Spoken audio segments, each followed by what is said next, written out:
Love, teka muna. Kailangan ko yung tulong mo. Hindi lang ako sure kung tama ito. Pero para to kay Mamita. Ano ba yun? Mamita, wait lang, ha? Huwag ka na muna manggulo kasi may pinag-uusapan pa kami ni Darius. Love. Ano ba kailangan ni Mamita? Love, kailangan ni Mamita ng caregiver. Para sa kanya yun. Di ba sinabi mo sa akin? Gusto mong iwasan ko si Farah. Well, magagawa ko lahat yun kung hindi na nagpupunta dito si Farah.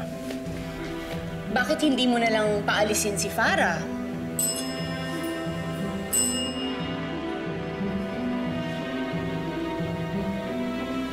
Yan. Yan na nga. Yan ang ayaw ni Mamita. Okay, fine. Oh. Bakit ganyan ka kumakatingin sa akin? Gandang-ganda ka sa akin, ano? Oh, siyempre. Of course.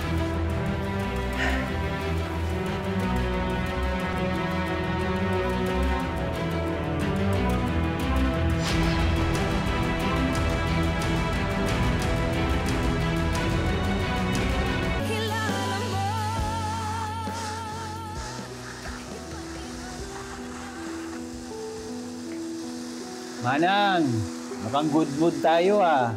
Ay naku, Isaac.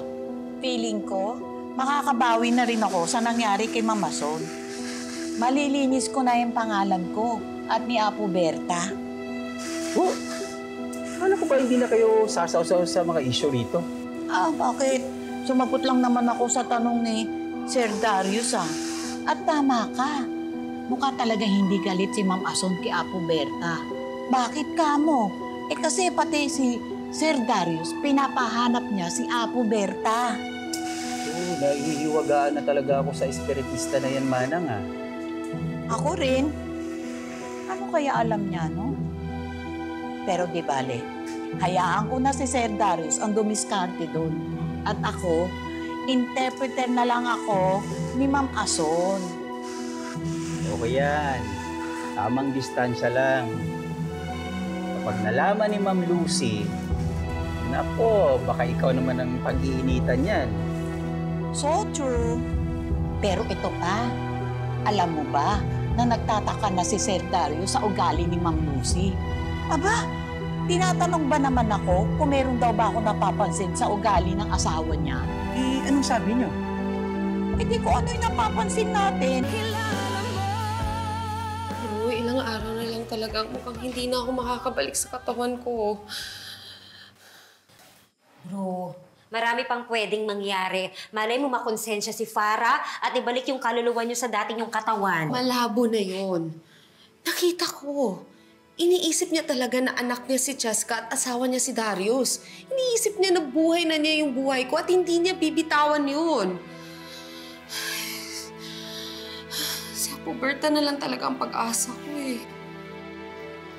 Bro, sorry. May alam lang ako dyan sa astral-astral na yan. Nakipagtulungan na ako kay Apo Berta. Ay, kung buhay lang talaga si Uncle. Alam kong natutulungan niya ako eh. Bro, naalala ko, may libro siyang tinago dati. Pinag-aralan yun ni Farah eh, pero bawal kaya tinago niya. Ibig sabihin? Malamang doon natuto si Farah kung paano magpalit yung kaluluwa ng katawan namin. Pag nahanap natin yung librong yan, Makakabalik na ako sa katawan ko. Makakabalik na ako sa buhay ko at makakasama ko na ulit ang pamilya ko.